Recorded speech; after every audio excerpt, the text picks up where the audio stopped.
Pessoal, bom dia para quem já está acompanhando a gente no Facebook. Primeiramente, eu queria pedir desculpa porque está meio frio e hoje a iluminação natural não está colaborando. A luz do meu quarto também não é das melhores, então está meio escuro aqui para mim. Mas eu acho que dá para ver e dá para seguir. Essa é mais uma live do projeto do BRI em Casa. O meu nome é João Gabriel, monitor do curso de Relações Internacionais aqui da UFABC. A gente está mais uma vez com o professor Dr. Walter Pomar, da UFABC, é o nosso quarto encontro. No último encontro, a gente teve a oportunidade de juntos revisar e debater sobre os escritos de Kissinger. Esse vídeo está disponível gravado na página do BRI da UFABC, para quem quiser acompanhar, e eu convido vocês a acompanharem. Vai seguir o mesmo método tradicional que a gente tem seguido nas passadas. Vocês podem fazer perguntas e questionamentos que vão ser direcionados ao professor no final da apresentação ou durante, se for de acordo com a linha de raciocínio. A live vai estar gravada para quem quiser acompanhar depois. É muito bom receber todos vocês. Acredito que é isso. Professor Walter, muito obrigado pela presença mais uma vez, mais uma semana, e a palavra é sua. Obrigado. Bom dia a todos, bom dia a todas, né, que estão acompanhando mais essa live da TV BRI, do projeto BRI, que é estudante e monitor do nosso bacharelado de Relações Internacionais da Universidade Federal do ABC. Eu sempre repito no início de cada transmissão qual é a nossa intenção geral aqui com essa série em que vários professores têm participado. Nossa intenção geral é refletir sobre diversas questões, desde aquelas que estão postas pelo confinamento e pela pandemia de Covid-19, até as implicações disso para o futuro e o estudo das experiências passadas, incluindo as questões mais amplas da economia política mundial, das relações internacionais, da política externa brasileira. Vários professores, várias professoras já participaram de edições anteriores, né? E eu mesmo já debati com vocês o tema ao qual a gente vai voltar hoje, né? A saber, crise sistêmica e alternativa sistêmica. A questão que a gente se propõe a discutir, lembrando, no day after, o mundo vai continuar como é hoje? Haverá ou poderá ocorrer uma mudança profunda? Se houver uma mudança profunda, de que natureza, de que profundidade será essa mudança? E se nós consideramos que existe uma crise sistêmica hoje no mundo, a alternativa também será sistêmica, né? Na edição passada e nas anteriores, eu lembrei que existe um discurso muito otimista, segundo o qual nada será como antes, entendendo-se por isso que o resultado da pandemia e da crise que nós vivemos será um mundo melhor, né? Um bom exemplo desse otimismo eu dei analisando o discurso feito pelo doutor honoris causa da UFABC, o ex-presidente Luiz Inácio Lula da Silva, no dia 1º de maio de 2020, né? Quando ele falou de forma muito otimista que o capitalismo estaria moribundo e falou também que, abre aspas, o mundo que virá depois do coronavírus, ele espera que seja uma comunidade universal em que o homem e a mulher, em harmonia com a natureza, sejam o centro de tudo, e que a economia e a tecnologia estejam a serviço deles, e não o contrário, como aconteceu até hoje. E ele insiste que imagina para o day after, abre aspas, um mundo em que ninguém explore o trabalho de ninguém, um mundo em que se respeitem as diferenças entre um e outro, um mundo em que todos, absolutamente todos, dispõem de ferramentas para se emancipar de qualquer situação. Fecha aspas. Mas nem todas as visões acerca do futuro são otimistas como essa que o Lula transmitiu nesse discurso de 1º de maio de 2020.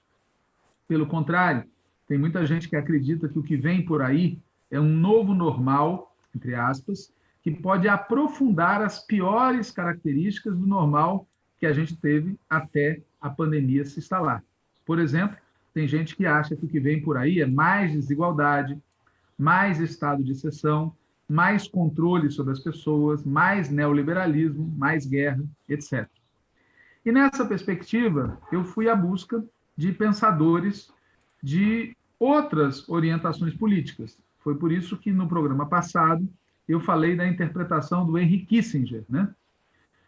O Henry Kissinger é adepto da seguinte opinião, abre aspas, tirando lições do desenvolvimento do Plano Marshall e do Projeto Manhattan, os Estados Unidos são obrigados a empreender um grande esforço em 3 domínios, fecha aspas. E aí ele vem explicando quais são esses 3 domínios. É o ponto de vista dos Estados Unidos, né? A preocupação do Kissinger, o foco, o lugar de fala dele é os Estados Unidos, né?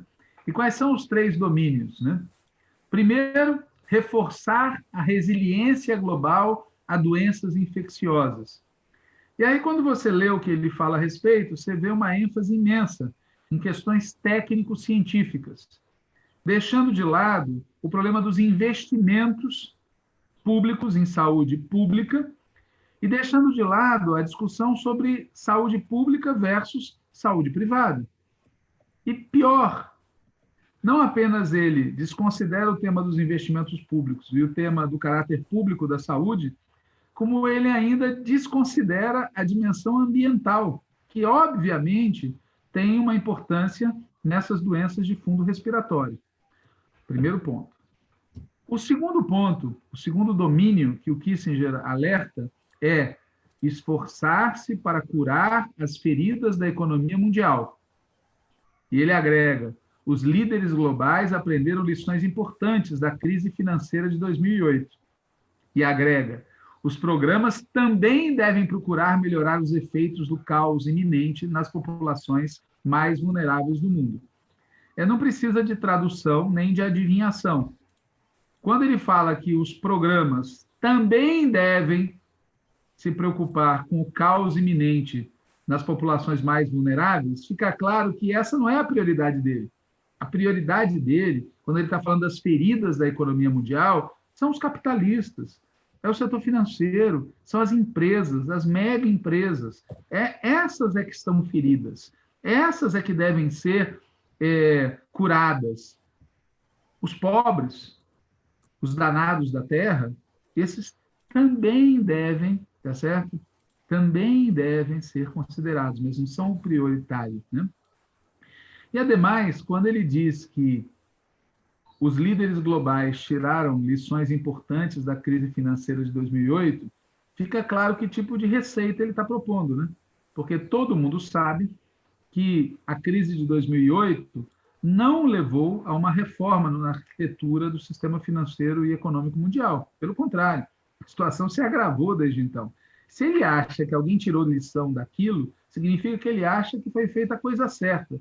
E significa que ele defende que agora, para curar as feridas da economia, se deve repetir a dose do que foi feito no pós-2008, ou seja, mais neoliberalismo. E, aliás, esse é o terceiro domínio que ele cita. Ele diz, terceiro, abre aspas, proteja os princípios da ordem mundial liberal. Então, não há dúvida nenhuma qual é a lógica que orienta a preocupação do Kissinger, né?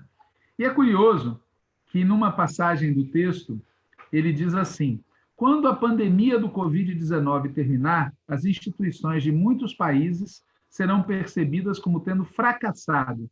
Se esse julgamento objetivamente justo é irrelevante. Ou seja, é irrelevante saber se é verdade ou não que a ordem liberal e neoliberal são um fracasso. É irrelevante. Tem que saber que tem gente que pensa assim, mas não importa se isso é verdade ou não. Esse é o Henry Kissinger, né? Muito bem. E, entretanto, apesar de toda essa visão liberal, estadunidense, tradicional, conservadora, o Kissinger reconhece, abre aspas, que o desafio histórico para os líderes é gerenciar a crise enquanto constrói o futuro, porque o fracasso pode incendiar o mundo. Ou seja, o Kissinger não tem ilusões acerca do que pode acontecer a depender de como os agentes que estão atuando operem. Claro que o que ele defende é muito diferente do que eu penso, mas ele percebe, do ponto de vista dele, um risco iminente. O fracasso pode incendiar o mundo. A dúvida é se vai incendiar o mundo todo ou se vai incendiar o mundo capitalista, ou se vai afetar as classes populares. Essa é a dúvida que a gente precisa sempre pensar sobre ela. Mas, até agora, eu recapitulei, né, nesses 13 minutos iniciais, os objetivos do nosso programa e o que foi tratado nos anteriores. Nesse dia de hoje, a gente vai olhar o que nos propõe o sociólogo Jeremy Rifkin. Para quem não lembra, é uma pessoa de 75 anos, nasceu em 1945, é assessor de vários governos, inclusive da Comissão Europeia, do governo chinês, governos municipais, grandes empresas. Tem cerca de 20 livros publicados, tem um intitulado O Fim do Trabalho, sobre o tema do impacto da automação no emprego.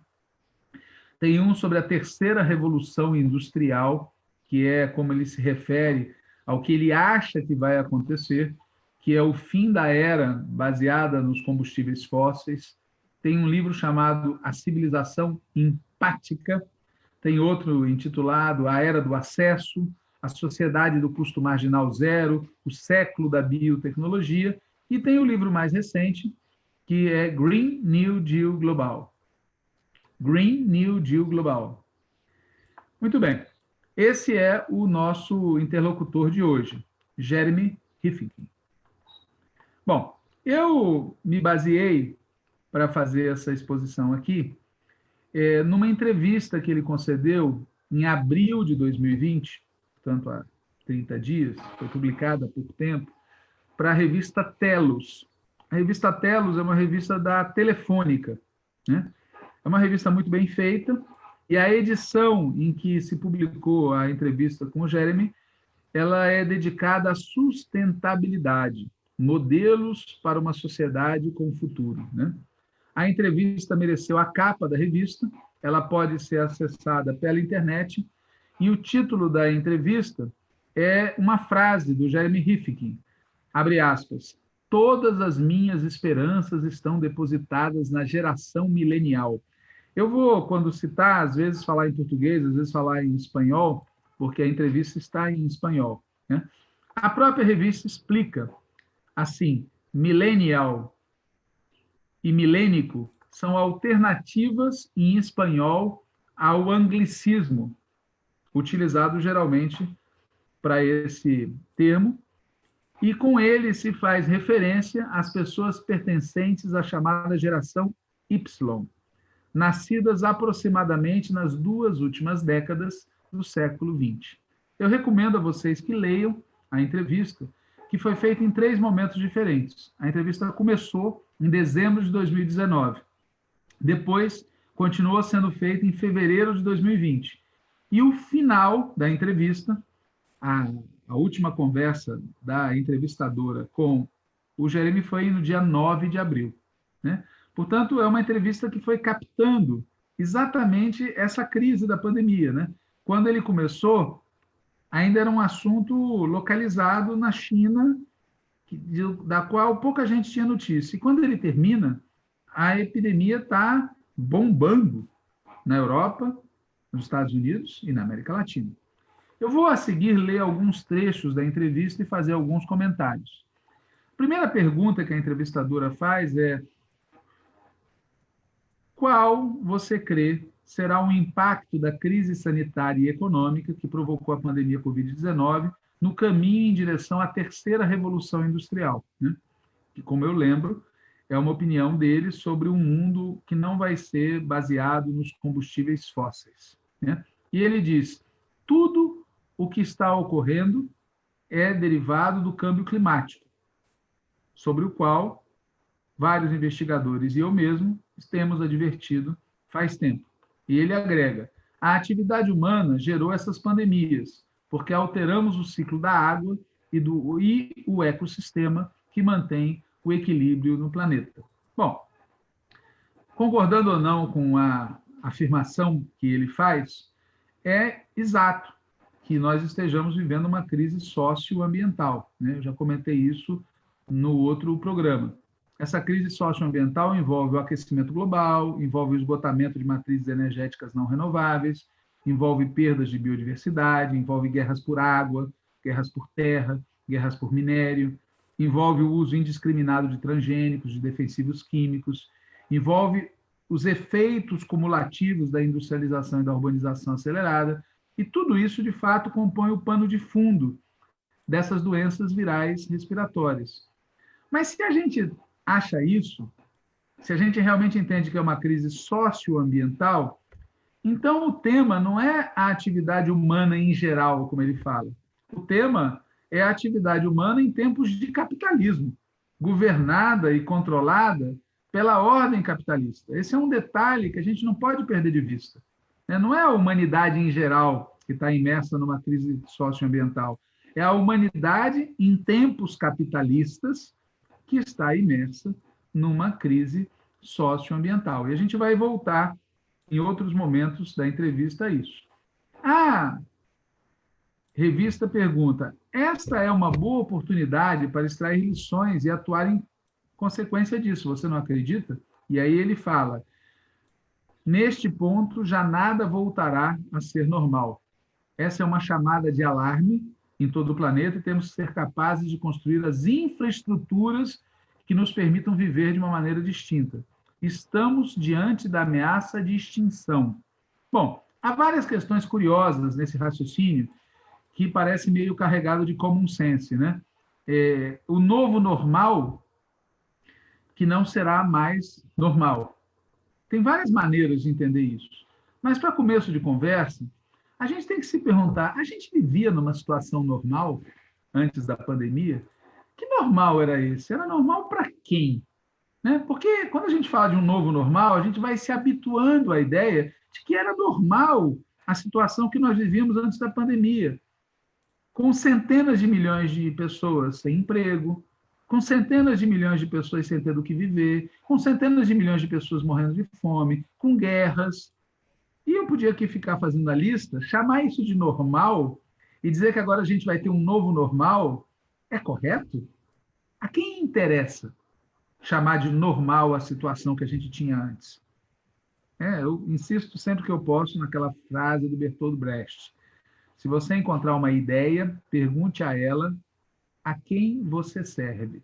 A quem serve chamar de normal aquilo que a gente tinha antes? E por que essa ênfase do Jeremy em dizer que temos que ser capazes de construir as infraestruturas? Infraestruturas? Se a gente vive um problema socioambiental, a gente vai resolver esse problema construindo infraestruturas ou mudando relações político-sociais, político-econômico-sociais? Como a gente vai ver, o Rifkin fala disso mais adiante, e a gente vai ver de que forma ele fala. Em terceiro lugar, será exato dizer que nós estamos diante da ameaça de uma extinção? Né? Quem é que está sob ameaça de extinção? Aqui tem um detalhe curioso, né? Quem é de formação marxista sabe que naquele famoso texto Manifesto Comunista, de 1848, o Marx e o Engels falam uma coisa, numa nota de rodapé, que pode ocorrer a destruição das classes em luta. A luta de classes pode resultar na vitória de uma classe sobre outra ou na destruição das classes em luta.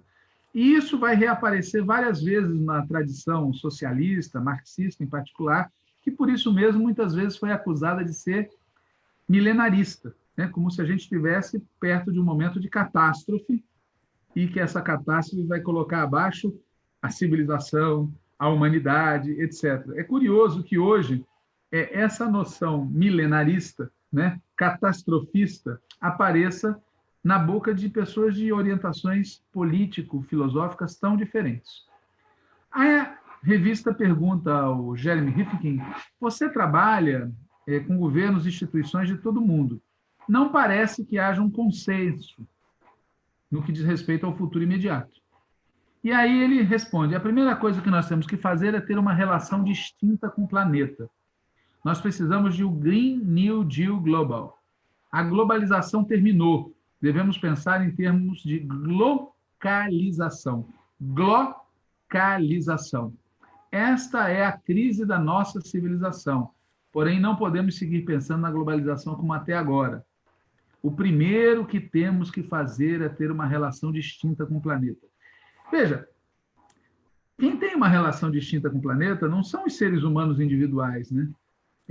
É a humanidade como um todo. Individualmente, nenhum de nós causa dano suficiente para causar uma catástrofe planetária.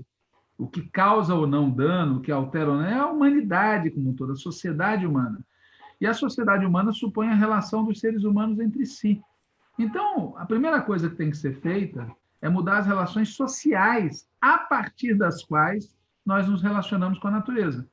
O Rifkin fala de uma revolução em direção ao Green New Deal Global, né? Como a gente vai ver mais adiante, ele fala em revolução, mas a ênfase dele é o colapso da civilização dos combustíveis fósseis. E a pergunta é, e as relações sociais entre os seres humanos? E o papel dos estados e a relação entre os estados? Não tem que ser dito alguma coisa a respeito?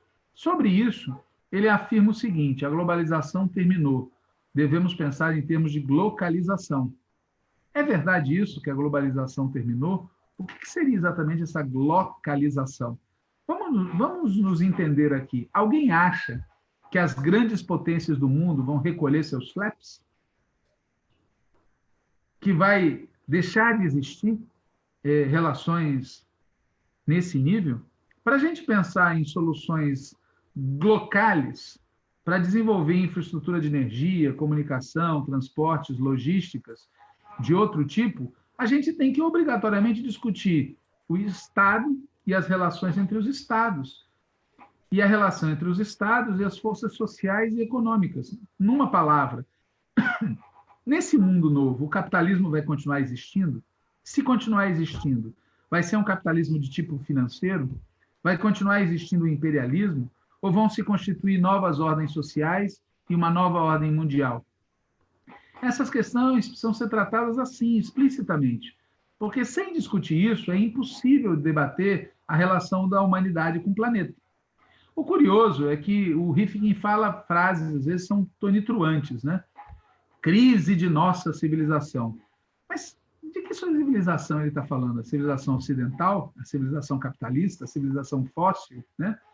Essas questões vão ficando confusas, não só nos livros que ele escreve, mas também nessa entrevista. A jornalista pergunta: você acredita que durante essa crise, ou inclusive quando se reduz a tensão, os governos e as empresas tomarão medidas nessa direção que você propõe? Ele fala: não. Não. Não estamos mudando o nosso modo de vida. Nós necessitamos de uma nova visão, uma visão distinta do futuro, e os líderes nos principais países não têm essa visão. E aí, quando você pensa que ele vai fazer um discurso radical, né? Os líderes, então, ele fala, são as novas gerações, como já comentei na fase anterior da entrevista, que realmente podem atuar. Bom, sem dúvida, a gente deve concordar que a gente precisa mudar o nosso modo de vida, né? Mas o que Rifkin entende por modo de vida? Padrões de consumo? Ou estamos falando de outros temas clássicos da economia política, tal como propriedade, poder, relações de produção, controle sobre a tecnologia? Se o foco é só no consumo, ou em aspectos do que eu acabei de citar, a visão fica incompleta. Quando o Rifkin aponta o dedo, por exemplo, para o protagonismo das novas gerações, tem aí um óbvio common sense, né? Mas a pergunta é, as novas gerações são homogêneas ou elas são, assim como as velhas gerações, heterogêneas? Dá para a gente falar de uma nova geração ou de uma juventude em geral, ou a gente é obrigado a reconhecer que a juventude também se divide em diferentes classes sociais, em diferentes regiões do mundo, em diferentes visões de mundo, né? Ele é posto diante da pergunta: você propõe uma mudança radical na forma de ser e de estar no mundo. Por onde começamos? E aí ele coloca o tema que eu referi anteriormente. Temos que começar com a maneira pela qual organizamos nossa economia, nossa sociedade, nossos governos, para mudar a forma de ser nesse planeta. E quando você está todo cheio de expectativa, volta o tema. A nossa é a civilização dos combustíveis fósseis. Ela se cimentou durante os últimos 200 anos na exploração da Terra, né? Veja, é um jeito muito curioso de pensar, né? 200 anos, 1820, 2020. O que foi predominante nesse período? A civilização fóssil? Não, né, pessoal? Na verdade, de 1820 a 2020, o predominante foi a civilização, se quiser chamar assim, capitalista. Mas sobre esse detalhe tem um silêncio tonitruante. É como se o Rifkin falasse dos efeitos, mas não fala nunca das causas dos efeitos que ele critica. A exploração desenfreada, o desperdício, não vem do uso em si dos combustíveis fósseis, mas vem da forma capitalista de usar esses e quaisquer outros produtos. Mas a palavra proibida, capitalismo, não é citada, pelo menos não até esse momento da entrevista. A revista pergunta a ele: o que você diria àqueles que acreditam que é melhor viver o momento, o aqui e o agora, e esperam que no futuro, venham outros para resolver os problemas? Ele, evidentemente, não concorda com esse ponto de vista e explica os motivos e enfatiza muito a questão do câmbio climático, né? É óbvio que o câmbio climático existe, né? E é óbvio que ele é impactante, e é óbvio que é fundamental tomar medidas. Mas a pergunta é: como enfrentar isto se a dinâmica da sociedade, não só de cada sociedade nacional, mas do mundo, é organizada a partir do lucro? É organizada a partir da escolha entre vida e economia, entre direitos e empregos, e assim por diante. Como é que você vai colocar os interesses gerais, sociais, públicos, coletivos, inclusive das gerações futuras, em primeiro plano, se a sociedade é organizada em torno do lucro, em torno dos interesses privados, em torno do que beneficia um setor social em detrimento dos outros, né? Como é que é possível? Como é que é possível fazer uma discussão séria sobre os temas de natureza ambiental sem tratar deste detalhe que é a acumulação capitalista e sua busca desenfreada por lucros e mais lucros e mais lucros? A revista pergunta ao Jeremy: quão grave é essa emergência global? Quanto tempo nos resta? E ele responde: não sei. É interessante, desse ponto de vista, como ele, diferente de alguém que esteja numa função mais política, ele é marcado por um pessimismo, né? Um realismo pessimista. E aí ele fala: a segunda revolução industrial, que provocou o câmbio climático, está morrendo. Nós estamos nos movendo em direção a uma terceira revolução industrial. Essa visão que ele apresenta o tempo todo é interessante, né? Porque ele enfatiza que a gente estaria se aproximando de uma catástrofe ambiental. Mas, de novo, o ponto: se isso é um fato, quais as causas disso? É a Revolução Industrial, né? Foi uma revolução industrial que causou o câmbio climático e, portanto, será uma nova revolução industrial que nos salvará? Mas o que a gente entende por revolução industrial? É apenas a tecnologia, a maneira como a tecnologia é aplicada, as matérias-primas que são utilizadas? Ou a revolução industrial, quando a gente estuda o processo, diz respeito principalmente às relações entre os seres humanos? Há uma maneira de mediar a relação entre os seres humanos através de máquinas. Qual é o essencial da Revolução Industrial? É o combustível fóssil? Ou é a submissão do trabalho vivo ao trabalho morto? A submissão do ser humano às máquinas? A submissão real, não apenas formal, do trabalho ao capital? São duas maneiras diferentes de ver o que é a Revolução Industrial. Quando a gente estuda alguns economistas políticos, eles vão destacar isso que eu acabei de falar. Veja, o processo de evolução do capitalismo começa com a subsunção formal do trabalho ao capital. Mas quando as máquinas entram em cena, quando ocorre uma mudança na maneira de produzir, os trabalhadores perdem a sua autonomia. O artesão é substituído pelo operário. O artesão que controlava o processo de produção é substituído por um trabalhador que, como o Chaplin, naquele filme famoso, ele é controlado pela máquina, ele não controla a máquina. São duas maneiras diferentes de ver o problema. Numa delas, o capitalismo vira uma espécie de dado da natureza. parte da paisagem. O centro é resolver o problema do combustível ou qualquer problema relacionado à técnica ou à matéria-prima. Na outra visão, o capitalismo é o núcleo do problema. Sem resolver esse problema, nada mais terá solução. A revista pergunta a ele se é possível uma mudança na tendência global sem que Estados Unidos esteja do nosso lado. E a resposta dele é muito interessante se a gente compara com o que o Kissinger falou, né? Ele diz: a União Europeia e a China se uniram para trabalhar conjuntamente. E os Estados Unidos estão avançando porque os estados desenvolvem as infraestruturas necessárias para isso. Ou seja, ele fala que o governo Trump não está fazendo o que deveria fazer. É totalmente diferente do discurso do Kissinger, né? Para o Jeremy Rifkin, é a União Europeia, a China e cada um dos estados que compõem os Estados Unidos é que estão fazendo a coisa certa, né? E ele, curiosamente, embora destaque que o Trump é um problema, ele diz que a gente presta muita atenção ao senhor Trump. E, olha só, dos 50 estados dos Estados Unidos, 29 desenvolveram planos para o desenvolvimento de energias renováveis e então integrando a energia solar.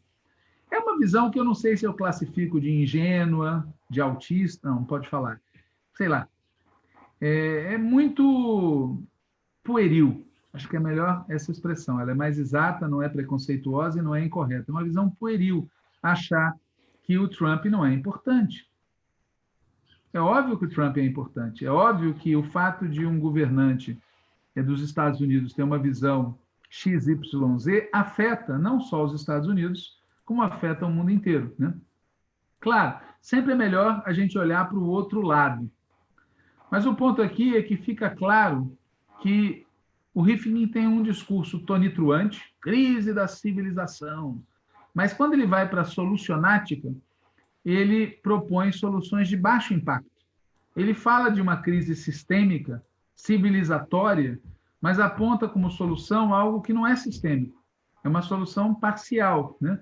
É como se a necessidade de uma nova ordem mundial e de uma nova economia política mundial fosse resumida ao tema do novos meios de comunicação, novos meios de energia, novos meios de transporte, logística, soluções técnicas para problemas sociais.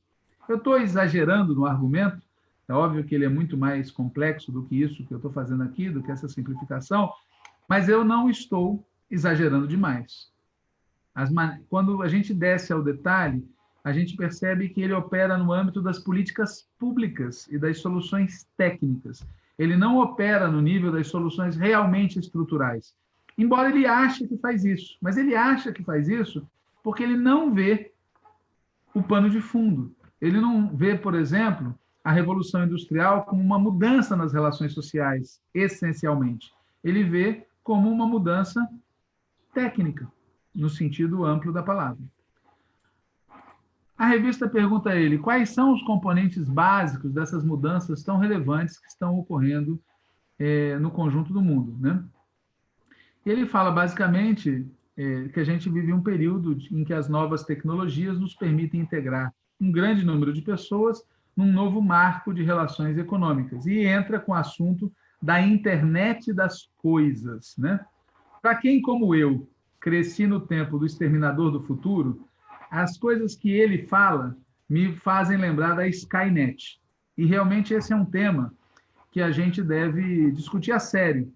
Eu sou um apaixonado por ficção científica, porque me dá prazer, mas também porque eu acho que essa máquina que é a literatura, o pensamento ficcional, Hollywood, as grandes redes de televisão, tudo isso é pensamento humano refletindo sobre o futuro. E, portanto, aparece nessas obras antevisões de coisas que, em um determinado momento, podem ocorrer. Em outros termos, né? Se as máquinas que ele cita, se a internet das coisas que ele comemora, não forem colocadas a serviço dos seres humanos, se o capital não for submetido ao trabalho, essas novas tecnologias todas nos levarão para um mundo distópico e não para um mundo melhor. Porque, de novo, eu digo, o núcleo do problema é social. Quem controla quem? É o ser humano controlado pela máquina ou é a máquina controlada pelo ser humano? É a relação entre os seres humanos mediada por máquinas ou são relações entre os seres humanos? Vamos a seguir ver o que o Rifkin tem a dizer sobre algumas dessas coisas, né? A revista pergunta a ele que papel os novos agentes econômicos vão jogar na formação desse novo modelo econômico e social. E aí vem uma parte muito curiosa.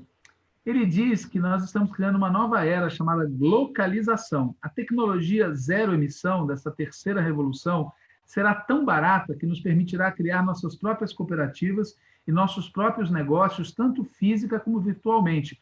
As grandes companhias desaparecerão.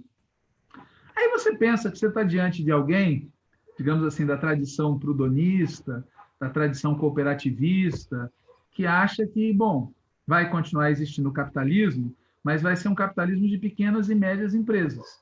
E ele fala isso. Algumas delas, algumas das grandes companhias desaparecerão, porém terão que trabalhar com pequenas e médias empresas, com as quais estarão conectadas por todo mundo. Essas grandes empresas serão provedoras das redes e trabalharão juntas em lugar de competir entre elas. Notem que interessante. No momento ele fala, as grandes companhias vão desaparecer. No momento seguinte ele diz, algumas vão continuar a existir. Algumas? Quais? Quais serão essas que trabalharão juntas em vez de competir entre elas? Notem que a visão dele é a distopia do hipercapitalismo, né? Quem assistiu alguma das versões do Robocop tem uma imagem do que é isso. É um oligopólio dos oligopólios controlando o mundo, trabalhando e controlando as pequenas e médias empresas através do seu controle dos provedores. É um horror isso. Isso não é uma visão democrática. Isso não é uma visão de um futuro diferente. Ao contrário, isso é uma visão de um hipercapitalismo. Ideia, olhem que curioso, que no início do século XX, há 100 anos, era debatida, né? Era debatida. Quem vê filmes dessa época, quando começaram a aparecer os primeiros filmes, né, um pouquinho adiante, verá referências a esse tipo de situação, né? Essa noção de um hipercapitalismo, um oligopólio dos oligopólios, que vai estar por cima, controlando através dos seus fios as coisas, é uma realidade possível se prevalecer um determinado ponto de vista. A revista pergunta para ele, um dos principais freios é o medo de perder o emprego. Você proclamou o fim do trabalho e proclamou a sociedade empática ao mesmo tempo. Devemos ir pensando em desenvolver atividades para o bem comum que substituam o tradicional conceito de trabalho da era industrial? Aí ele fala que ele escreveu esse livro sobre o fim do trabalho em 1995 e faz uma série de comentários que vale a pena ler, né? O que afirmo é que aprendemos a criar estruturas inteligentes para mudar a economia. Uma vez comecemos a desenvolver essas infraestruturas, vai demorar mais uns 30 ou 40 anos. Essa infraestrutura inteligente vai manejar a economia com muita pouca supervisão humana. Serão algoritmos que vão dirigir. Entretanto, nesses 40 anos, entre o presente e o futuro, se necessitará uma grande quantidade de mão de obra para construir as infraestruturas, já que nem os robôs, nem a inteligência artificial podem colocar os cabos debaixo do solo para permitir a comunicação. Os humanos, sim. As novas infraestruturas de comunicação, de energia e de transporte requerem profissionais. Agora, bem, uma vez que o sistema se desenvolva e seja dirigido por forças inteligentes, o emprego vai migrar para uma economia social. A razão é que este setor, a economia social, requer humanos, as máquinas são complementos. Eu sinto um verdadeiro terror ao ler isso. Os seres humanos vão ser reduzidos à condição de cavador de tubos, para colocar fibras ópticas. E depois, eles vão migrar para uma economia social, que é a ideia do cuidado, né? Suponhamos, por um momento, uma sociedade onde as máquinas fazem tudo e os seres humanos se dedicam a outras tarefas que as máquinas não podem fazer. Notem que isso é uma suposição falsa, pois, em tese, as máquinas podem fazer de tudo, embora façam de outro jeito. Tudo depende de como se queira organizar a sociedade. Essa ideia de que as máquinas não podem cuidar e, por isso, ali tem um nicho para os seres humanos e o resto os logaritmos vão controlar, é uma espécie de redução de dano de curta duração, porque todos nós já conseguimos pensar em atividades que podem ser feitas por máquinas que há muito tempo não eram feitas, inclusive diagnósticos, saúde à distância, cuidados, né? Aqui, os que gostam de assistir ficção científica devem ter visto naquele seriado Pantalha Negra, tá certo? Vários episódios que mostram o potencial que as máquinas têm, inclusive nesse ramo. Então, de novo, a questão não é técnica. A questão é que domínios os seres humanos querem manter para os seres humanos. E aí é assustador ver que durante os próximos 30 ou 40 anos os seres humanos vão ser dedicados a cavar tubos. Isso é dito como se fosse a coisa mais normal do mundo, né? E é essa a premissa, né, que eu quero insistir aqui. Quem controla as máquinas? Quem controla os logaritmos? Vão ser essas grandes empresas, os oligopólios, os oligopólios? Quem vão ser as forças inteligentes que vão dirigir a sociedade? Ele fala disso como se isso não fosse, aí sim, a destruição da humanidade. A revista pergunta a ele de que forma a superpopulação afeta a sustentabilidade do planeta no modelo industrial. Aí ele fala que nós somos 7 bilhões de pessoas, que muito rapidamente vamos chegar a 9 bilhões, e aí ele diz que esse progresso populacional, esse crescimento vai terminar, e a razão disso tem que ver com o papel das mulheres e sua relação com a energia.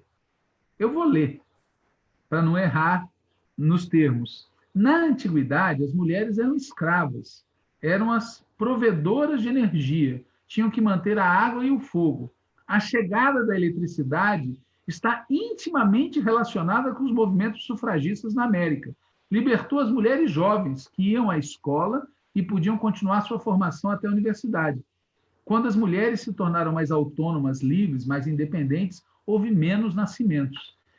Cara, é insuperável. Eu já tinha ouvido, é muito comum a tese de que o Fordismo criou a democracia. Mas nada se compara a essa tese dele de que a eletricidade libertou as mulheres, né? Claro que o Rifkin é mais sofisticado do que isso, é uma entrevista. Mas essa frase, a chegada da eletricidade está intimamente relacionada com os movimentos sufragistas na América, libertou as mulheres jovens que iam à escola, etc., etc. Veja, para começo de conversa, o patriarcado não é um fenômeno tecnológico. Os feminicídios não são um fenômeno tecnológico. Continua tendo feminicídio hoje em larguíssima escala. Aliás, cresceu brutalmente nessa época de home office, alta tecnologia, e as mulheres sendo assassinadas em grande quantidade, agredidas, violentadas.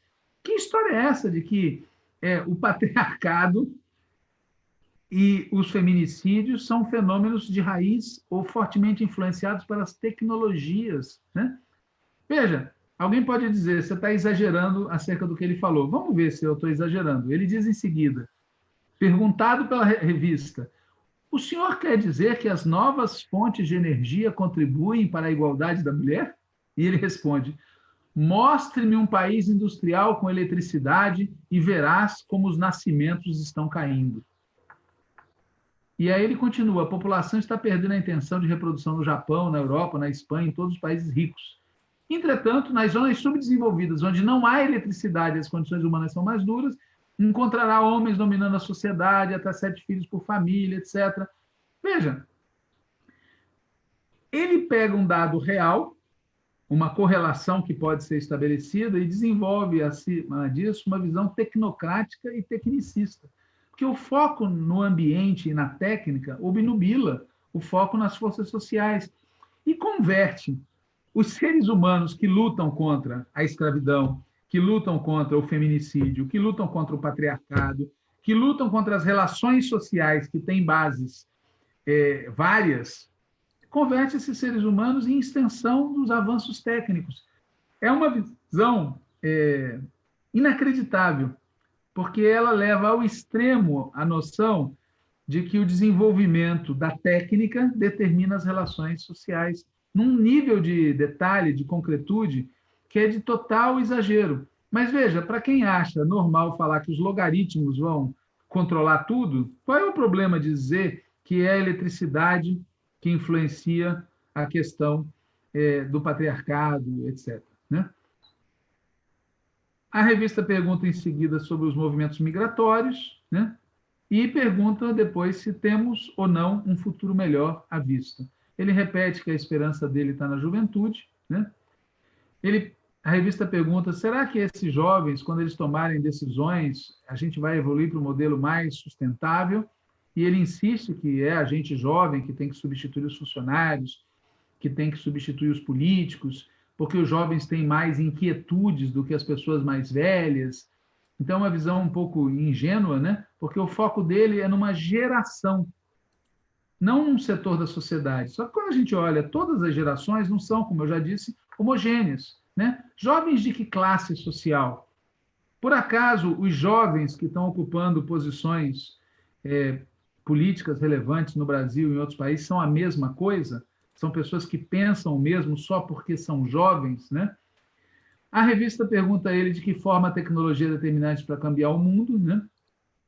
E ele volta a insistir, focado no tema, digamos, das forças produtivas.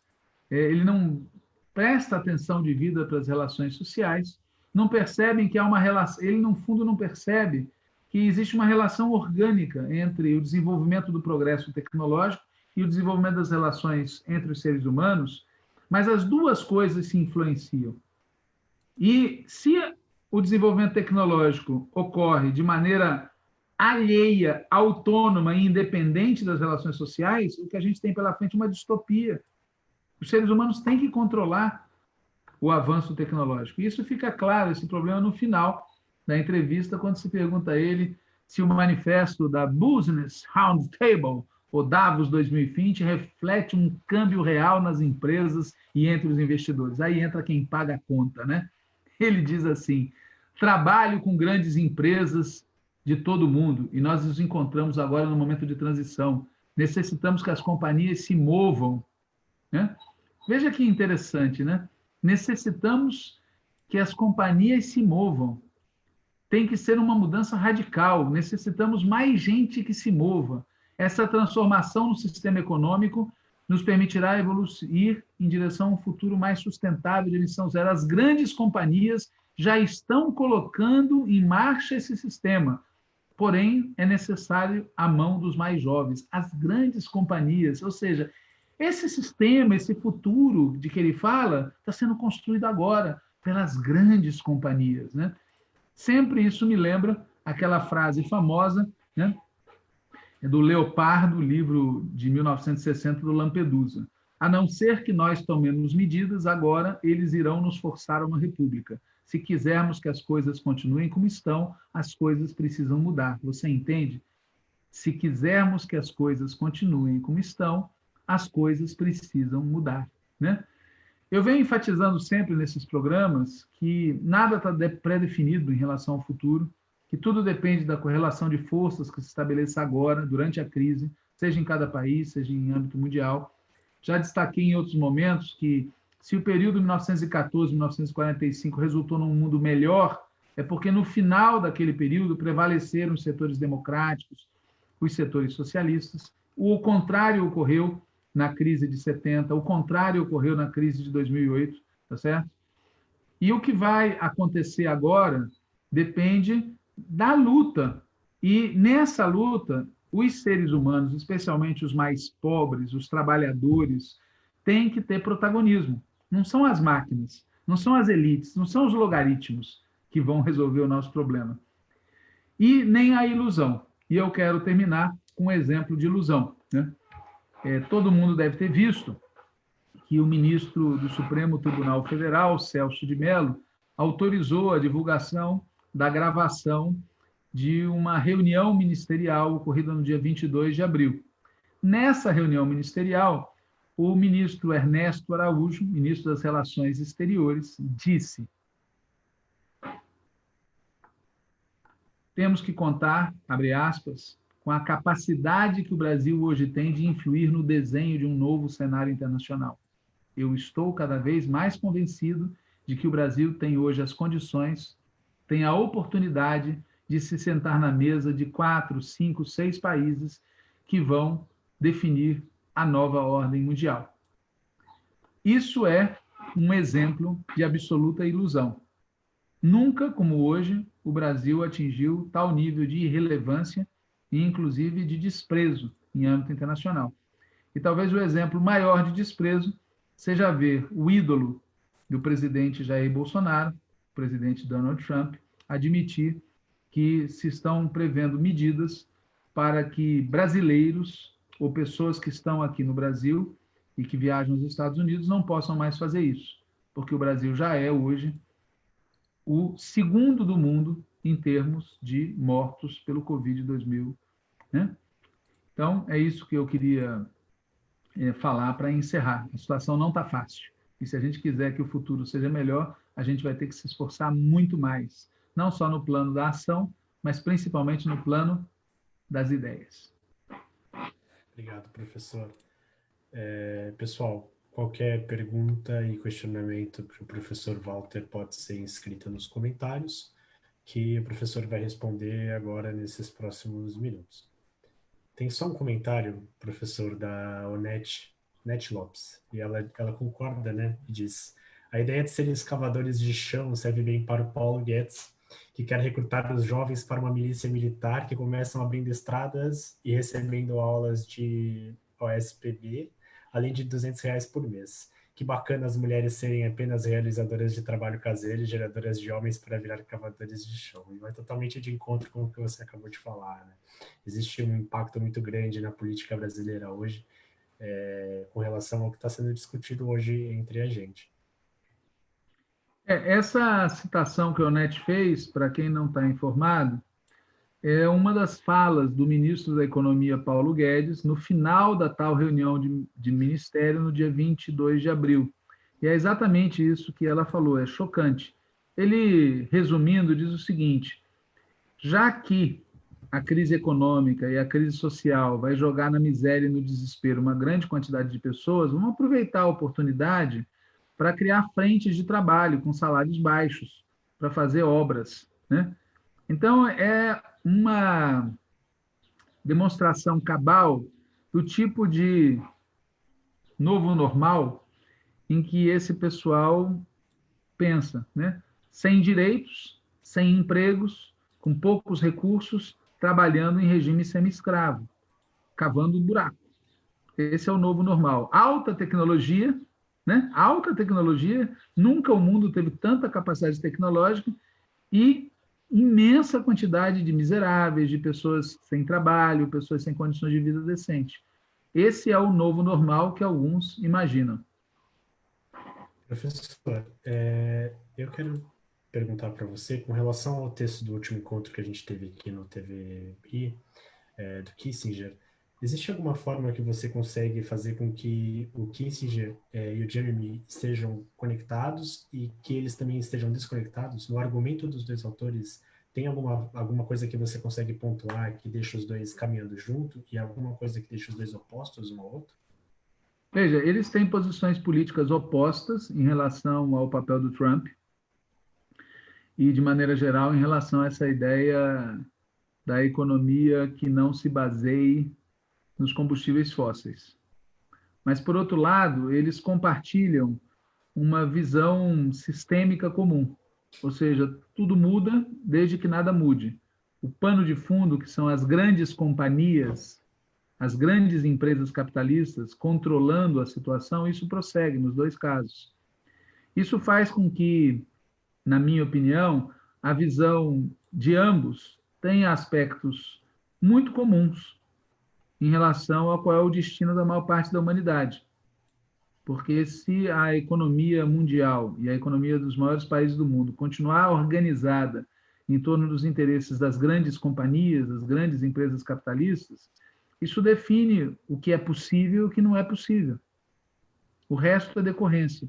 Isso pode vir com mais violência ou menos violência, com mais senso de humor ou com menos senso de humor, com mais promessa verde ou com menos promessa verde, mas no final das contas, o ser humano, a imensa maioria das pessoas, que não é dona de companhia alguma, tá certo? Fica em segundo, terceiro, quarto, quinto plano. Pessoal, eu agradeço para quem acompanhou a gente até aqui. Quem quiser acompanhar gravado também, esteja à vontade. Eu agradeço para quem está acompanhando o vídeo gravado, e a gente sabe que a adesão tem sido muito grande por quem está assistindo posterior ao período de live. Eu espero que a gente possa encontrar o professor Walter novamente no projeto aqui do BRI em Casa, do TVBRI. Agradeço muito ao professor. Professor, se você tiver qualquer pontuação, qualquer comentário, pontuamento, enfim, de próximos encontros, qualquer comentário final que você queira fazer, esteja à vontade. Obrigado. O comentário que eu queria fazer é: eu pretendo, no próximo encontro, apresentar as opiniões de alguns pensadores conservadores europeus, especialmente da Espanha, acerca do futuro, né? Do pós-crise. A minha ideia vai ser, nos próximos, sempre pegar esses pensadores. Por quê? Porque, embora eu tenha muito mais simpatia por opiniões como as do Lula, nosso doutor honoris causa, é mais interessante, do ponto de vista científico, estudar as opiniões daqueles que têm influência e poder em maior escala. Também vamos, num determinado momento, ver qual é a visão dos chineses acerca do futuro. Mas isso fica para as próximas edições. Legal. Vai ser promissor. Obrigado, pessoal. Uma boa tarde para todo mundo. Boa semana. Valeu.